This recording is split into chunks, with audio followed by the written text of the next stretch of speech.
De même que l'âme est une trinité, la raison, l'affection et la volonté, ainsi est l'esprit. Ces attributs sont la conscience, la communion, l'adoration et l'intuition. L'esprit de l'homme est une lampe de l'Éternel, Proverbe 20, 27.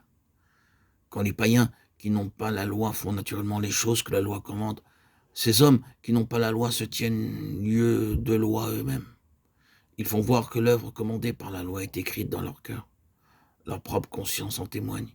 Et leurs pensées tantôt les accusent, tantôt même les défendent. Romains 2, 14, 15.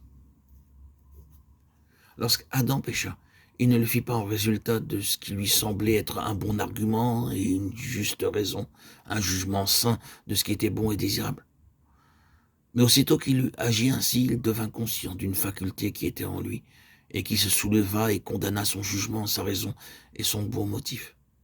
Il vécut ensuite sous un sens de condamnation. La conscience qui l'accusait et le poussa à s'excuser ne pouvait pas lui rendre la faveur de Dieu. Mais il garda pour toujours Dieu dans son être intérieur. C'est ainsi que vivre dans notre âme et être entièrement gouverné par elle, ce n'est pas avoir le repos et la vraie vie.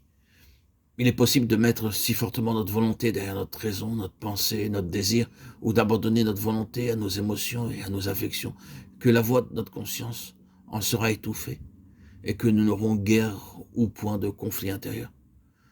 Mais si Dieu entre dans le jardin quand souffle le vent du soir, Genèse 3:8, ou si, en d'autres termes, nous recherchons à un moment donné une connaissance vivante de Dieu, nous traverserons une expérience très dure à l'égard de cette autre mentalité, de cet autre raisonnement et de cette autre vie de sentiments.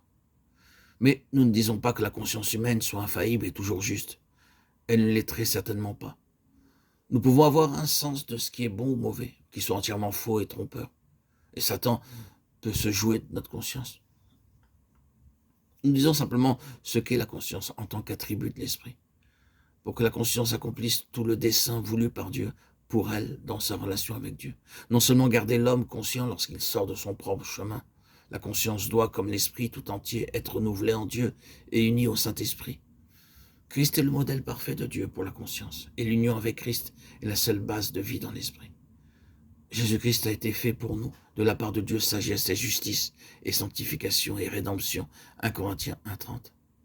Et lorsque nous avons reçu Christ par la foi, et que désormais c'est devant Dieu ce qu'il est lui et non plus ce que nous sommes, alors nous trouvons le repos de nos âmes sous ce joug.